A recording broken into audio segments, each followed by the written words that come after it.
Hey guys, Chad here.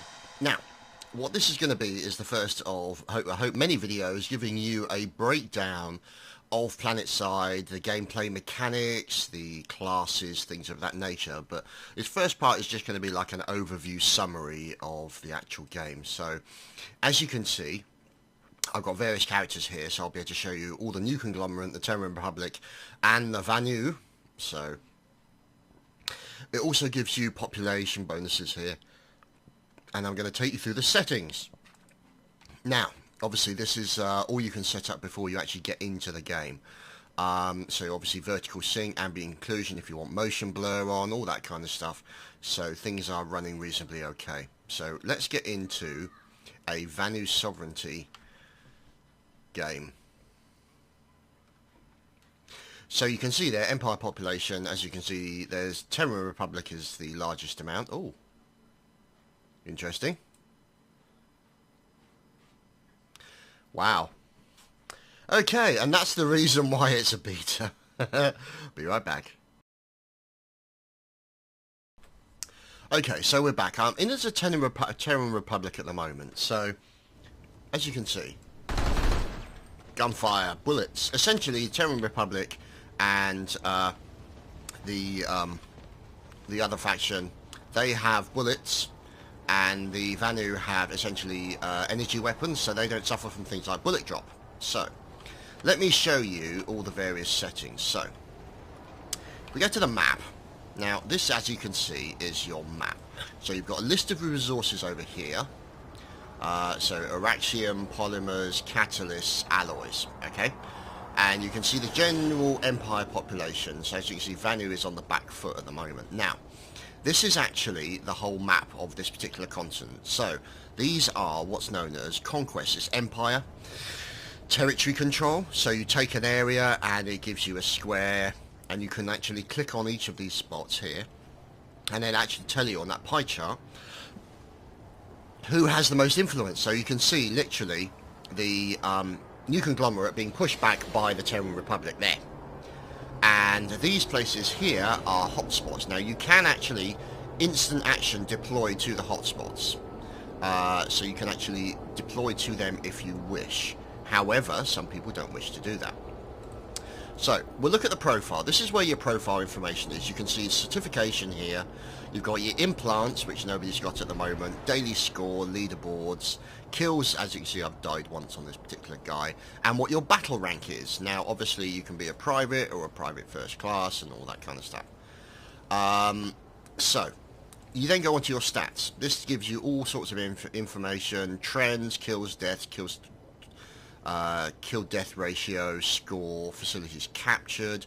You can then go and look in your weapons. This is all very similar to the kind of thing you get on Battlefield 3, vehicles, accuracy, time with, etc. And then you go into things like the leaderboard. Now this leaderboard basically is for comparing EPs, really. I mean, look at, wow, crikey, oh blimey, rank 4 with 158,455 kills and 0 deaths. Yeah, that's a little suspect. Anyway, so as we are being bombed by the aeroplanes, we'll move on to the map here. You can see the map. You can switch on what to display, what objectives are available, facilities that are available, where the allies are located, where the enemies are located, all that kind of stuff. So you can actually see certain facilities in certain areas. See, so there'll be biodome there and things of that nature. And also you can see things like, for example, how many resources you will actually get by capturing certain points, see? So if you want to make a particular charge because you're low on resources, like we might want to say, okay, we are low on catalysts. Where can we get catalysts from? Now, if we look over here, you've got catalysts there, which we already got, but there's a good spot for catalysts there and there. So it could be that that would then be our next attack in. So this is how the strategy will work out. So let's go into classes. Now, obviously, each of these classes, same for each of the factions. However, there are differences. Most of it tends to be look or weaponry. In the case of the Terran Republic, most of this stuff is bullet-based things. As you can see, doesn't he look wonderful? God, look at him. And what you have down here is your custom loadout. Now, as you get certifications and improve things, so on and so forth, you can actually go in and customize the bits and pieces. So you can get add-ons, better bits and pieces, things of that nature. So the same applies for all of them. And then you can go to certifications for individual classes, see? So you can actually go to infiltrator certifications. So you look in here, and here's all your certifications, medical kits, restoration kits, all that kind of stuff. Okay, so that's essentially how that works. You've got the vehicles. You can also then customize all the vehicles, different turrets, loadouts, all the rest of it. I personally, when it comes to appearance, I would like to have a giraffe galaxy, but that's just me. So, implants. Now, obviously, at this current moment, there are no implants available. You can get them from here. You can buy them with certain things. Now, the thing is, look, basically reloads all infantry weapons for 24 hours. It does cost you some resources, but it's only available for a 24-hour period. So it could be that you go in and you buy everything up prior to having a mass battle. Who's to say? So you've got all these things: Liberator Specialists, Acquire Timers, Mosquito Specialists, Prowler Specialists, all these kind of things. These are all available, as well as things like this. See, so there's the Skep Launcher, Blackjack, currently unavailable, there's the Grounder and stuff like that. So these things can all be unlocked when you've got enough of these. And as you can see, 130, so it's going to be a while. So let us move on to the social. So here basically is where you would sort out your squad. You can auto join squads if you want, how you organize an outfit, friends, communications, so voice comms, and then you've got, oh, that's very nice. Oh, look at that. This must be new, because I haven't actually seen this recently, but this essentially will be recorded to such and such. Now, it's a bit of a shame you can't change where it's recorded to, because I don't really want to record it onto the C drive, but it could, oh, look at that, Twitch TV as well, so that means you could stream directly from the client into Twitch TV. That is very nice. So this is a new thing, obviously added in one of the most recent patches. Now, this is your certifications. Now, you've got all various certifications here for individual classes. You can see how much you've completed them, vehicles, and also squad leader. Now, if you go to squad leader and have a look at the certificates, you can see command rank 1, and then you've got things like, there you go, leadership. So special orders and commands, squad waypoints, squad waypoint 4. So you can set 4th waypoints, command rank, so squad objectives, reduce the spawn timer on the IR beacons, and call it artillery bombardment. Wow. So if you're going to be a squad leader, that's the kind of tree that you're going to want to look at. So that's a brief summary as to what's going on with that. Now, let's have a look at the settings. Now, in here you've got sprint toggle and zoom toggle, so you right click, it will stay in there. You can set your mouse sensitivity to when you're using it, and now when you get in a vehicle you might want it slightly more sensitive so you can turn around, and also to do with the scope. That I highly recommend. It will turn on mouse movement directly from the mouse rather than instead of Windows. That will get rid of any acceleration that you have. Acceleration, mouse acceleration, all that kind of stuff, smoothing, all that kind of crap. No good when you're talking about an FPS on a PC. Now, you can invert your vertical flies, and now the draw HUD, you can switch off the HUDs if you want. That won't really apply, I don't think. It might do, we'll see. But now this one's quite interesting actually. Now, let's just switch that on for the moment. Centralized HUD mode. Let's just go back. Okay, so you see the HUD as it stands at the moment, okay? So I've got my health down in the bottom right-hand corner. I've got my jetpack down in the bottom right-hand corner and things of that nature, yeah? So you see that down there. Now, if we go to centralized HUD mode, see, it's all around the center. So my health is around the center. My jetpack energy available is around the left-hand side. The amount of bullets I've got available is on the right.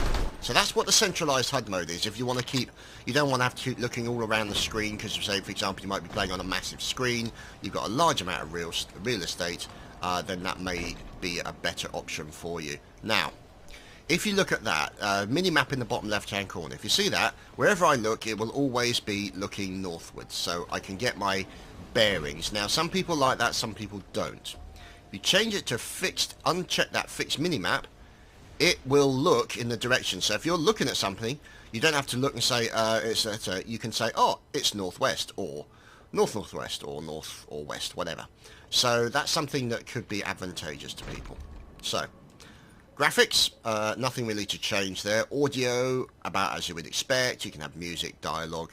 This is interesting. This is voice chat between you and other players, and it works for your area. So you can actually, if somebody's in the area when you're talking, they can hear you.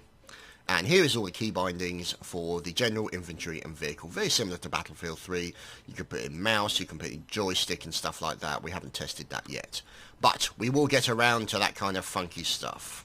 So, as you can see, there is also a melee button, which is T. You can reload, and you can actually, if I remember rightly... Oh, there's a grenade. So G is the grenade. Everyone's equipped with a standard grenade, so there you go. It takes resources when you resupply, and I've actually got a jetpack on the back here of this guy. He's just plain assault, so he can jetpack up places to little inaccessible places like here. So, but the only drawback means the medics don't have it, so if you die up there. And you can use the jetpack to soften your landings. So, what you've got also is these little transit areas, and these are teleport tubes that will take you up and down the base. So right up to the top and right down to the bottom, saves you having to run around. These are your spawn vehicles for the spawn areas for the vehicles. So you can choose one of these. Obviously, depending on limitations, how many of these you've got available to you, and whether or not you've had one recently, you can get perks, implants, things of that nature to reduce the spawn time and the limit that is on that for you. So if you decide to become a tank specialist, you have that option. So let's go and have a look in this base. So now bear in mind, this is pretty much going to be the same whichever faction you are a part of. So this essentially is the capture terminal. So there you go, there's a capture terminal for this main base. Essentially all you do is you have to stand next to it. It'll give you a capture icon at the top, and things will slowly be captured. Now once it's captured, it then gets locked for a period of a few minutes, during which any attacking forces cannot recapture it from you. So that is kind of your window to defend as much as possible. These are standard kind of like high explosive guns. Oh, is that a bad person? Oh, I wonder if it is. No, he's red. He's good. So, there we go. You press E to get in it. You can fire a nice big explosive round, see? And, oh dear. Oh dearie me. That did not go well. And it's quite nice because they raise and lower out. Now these things here, these are transit sparkles, I suppose we could call them. And they will basically enable you to quickly zip up to the top here if you don't have a jetpack. So you zip up, and you're now up above here. So, yeah, bypass 12, that didn't go well for the landing. And, now, see here, one of these has been destroyed. Now, you look around here, these are anti-aircraft turrets, okay? So if we go to an anti-aircraft turret, you press E to get in there. These things fire fast. And are deadly to aircraft. Absolutely mullers them. So, what we're going to do is we're going to go downstairs, and I'll just give you a quick summary of, we get some, where are we? We want to go upstairs a little bit more, don't we? Yep, okay. So we'll jet up because we've got jets and we're cool. You look for the icon. See that gun icon there? That essentially means that you can resupply and do whatever you need to do. So if we go as an engineer, we're going to equip that. And what we're going to do is we're going to go upstairs and we're going to repair one of those turrets. It's quite simple. All you do is you get your repair tool out. And no, I am not the repair tool. I have a repair tool. Before you say anything. Here we go.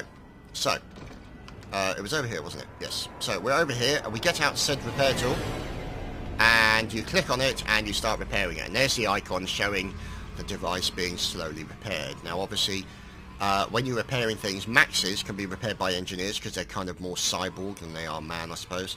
And medics have the ability to revive people. If you want to revive them, you just click on and hold until they're revived, and they get brought back full health.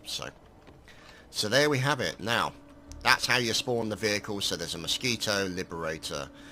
Let's spawn a mosquito. This is going to be ridiculous. Okay, so Mouse controls, as you can see, mouse basically controls the the roll, I should say, and you can push it forward to pull back on the stick, so to speak. Now you've got a yaw, which is your WASD, yeah. So the two side to side, so you can yaw it at the same time to do a nice pull down like so, forward and back, and you've got a shift button, which basically is your afterburner. Now on this, you've just got a standard gun. You have no other options until you unlock better stuff. So you can also press T to look at the outside view if you like flying like that. Now there's some people who do, some people who don't. That's entirely up to each person. Oh crikey. So it also shows you your ammo in the center, so you've got your HUDs. This area is restricted. Oh crikey. This things like, for example, meters altitude, how fast you're going, radar, and various bits and pieces like that. So there's your options for the ships. All quite simple, all quite straightforward, as long as you don't kind of crash into anything, unfortunately. Like solid objects or trees. Solid objects are the bane of my life. So there we go, nice little, and it's really smooth to control. Really nice. It's not oversensitive, too twitchy. You can actually get the hang of this. This is the first time I've actually flown this ship, and I'm actually not doing too bad as he is about to crash into something. So there we go. Oh, what's that? Is that, now the thing is, you can also use, like Battlefield 3, you press Q to spot an enemy. Oh dear, he's not looking good at all. Is that because we're attacking that spot? Let's have a look. So let's see what's going on. You can slow down. I don't think there's a hover option. Oh, it looks like a bit of an attack going on here. Press Q, yep, there we go. So, as you can see, I don't know how to change the zoom on the minimap as of yet. Now what you can also do, if you want to look around, hold the middle mouse button and move the mouse around. As we're getting fired on, oh dear, this is not good. We're going, run away, run away. As you can see, we are a little bit damaged, only dented a bit.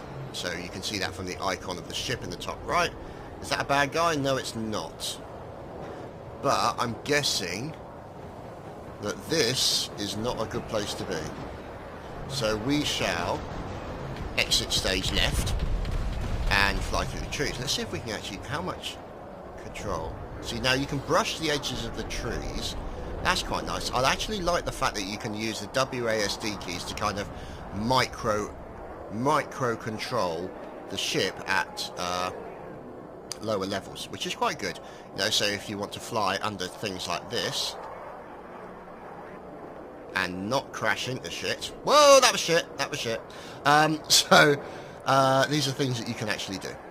So now the thing is, obviously, what you got to do if you want to land it, you've got to basically kill your forward momentum and come to a pleasant and polite halt, which is what we're going to attempt to do. So cue hilarious laughter as Chad attempts to land without killing anyone. So what we'll do is we'll land over here because there's not many people in this area. So take your finger off the forward key, pull back, flare it a little bit. We're now at 41. Oh, crutch. There we go. Flare a little bit. Can we drop it down? There we go. And we have landed successfully. Let's see my mighty craft. Hello, mighty craft. Look at that. Doesn't it look wonderful? And so that's the basics of the game as it stands at the moment. I will be going into individual details, showing you all the various weapons for the classes, the kind of unlocks, the kind of implants you can get, how the implant tree works, things of that nature. But this will be the first video of what I hope will be many. Thanks for watching, guys. See you later.